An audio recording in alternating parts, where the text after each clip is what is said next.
To talk more about this, so joining us now is David Fishman, president of the Cadillac Travel Group here in Southfield, and Professor Peter Henning at Wayne State University, who once worked for the Department of Justice Fraud Division. Both of you, thank you so much for being with us.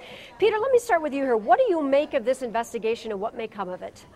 Well, this is just starting out, and so the Justice Department is probably trying to send a message to the airlines that we're watching you and pay attention to what you do, and if we have to intervene or if we find something that shows you fixed prices, then we will. But again, still at a very early stage. David, to you now, airline ticket prices, people complain they're too high. Is that a perception or a reality?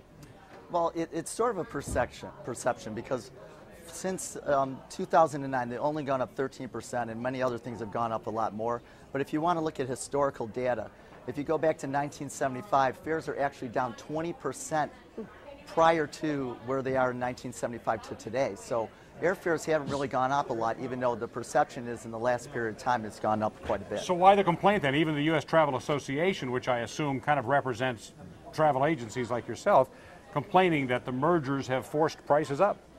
Well, I think as you go to the airports and you're getting on planes, you're seeing the planes are oversold. So they're thinking that the fares should go down because the airlines are doing so well and they are making money. They'll make more than $19 billion this year as a group.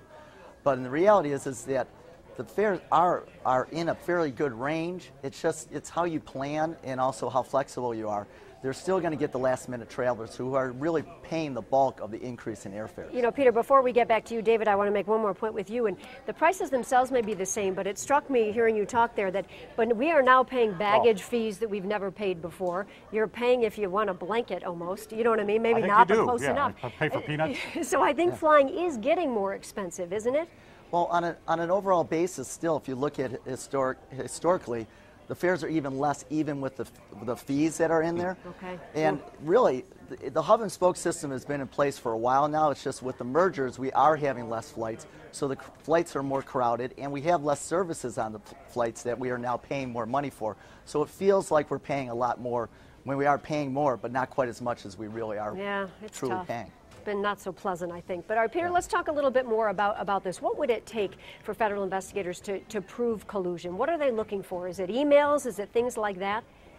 Well, what they're looking for is some type of signaling between them. You're not going to get executives saying, we're going to price this at $3.99 and we want you to do that. At least you hope there's no one that dumb.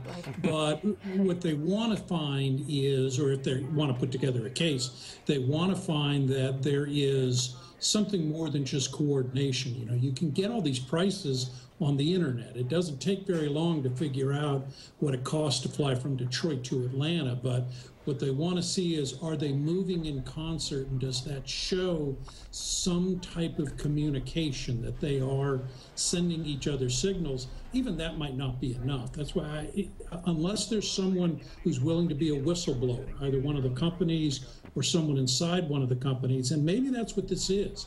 You know, this came out as a way to invite someone to come forward with information to say, hey, look at this. This is how the airlines are acting. All right, Peter Henning, we do appreciate your time. David Fishman, both of you. And actually, I was startled to learn that the prices aren't as high as people believe they are. So we should stop complaining. Stop complaining. It hurts, though. Happy holiday. Yeah, you guys too. A lot of us are driving this weekend anyway, so we're not worrying about it, right?